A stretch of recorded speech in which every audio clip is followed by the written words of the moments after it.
Truck overtaking করার সময় একটা টিপস দেই আপনাদেরকে। ট্রাকের ডান দিকের যে দুইটা চাকা, এই চাকার দিকে খেয়াল রাখবেন, এবং এই যে মাঝ বরাবর যে দাগটা আছে না, রাস্তার মাঝখান থেকে যে দাগ, ডিভাইডার দাগ থাকে, এই দাগের দিকে খেয়াল রাখবেন।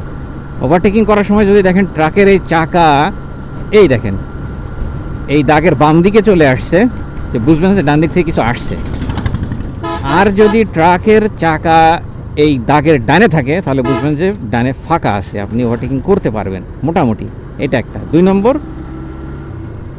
ওভারটেকিং করার সময় অবশ্যই ডান দিক থেকে একটু এইভাবে দেখে নেবেন কিছু আসছে কি না। ভাই সাবধানতার চেয়ে বড় কিছু আসলে নাই।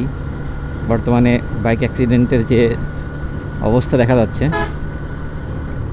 প্রচুর পরিমাণে অ্যাক্সিডেন্টের খবর শুনতেছি।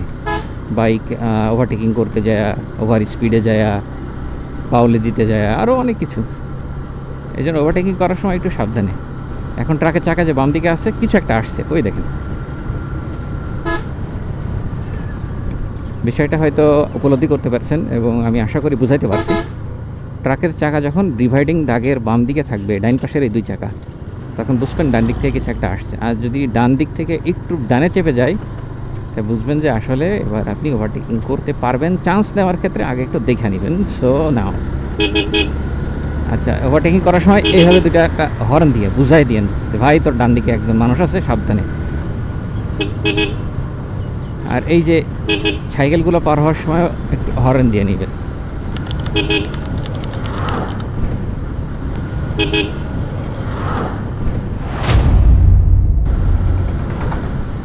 মানে হর্নের উপরে কিছু নাই ভাই।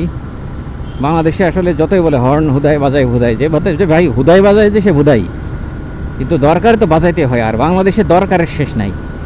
হর্নের যে দরকার, এটার কোনো শেষ নাই। ভালো একটা হর্ন লাগাই থাকলে খুবই ভালো কাটছে।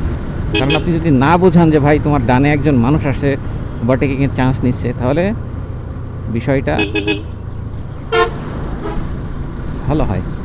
ব্যাস, এই হয়ে গেল ওভারটেকিং। আশা করা যায় আমার টিপসটা আপনার কাজে আসবে ইনশাআল্লাহ।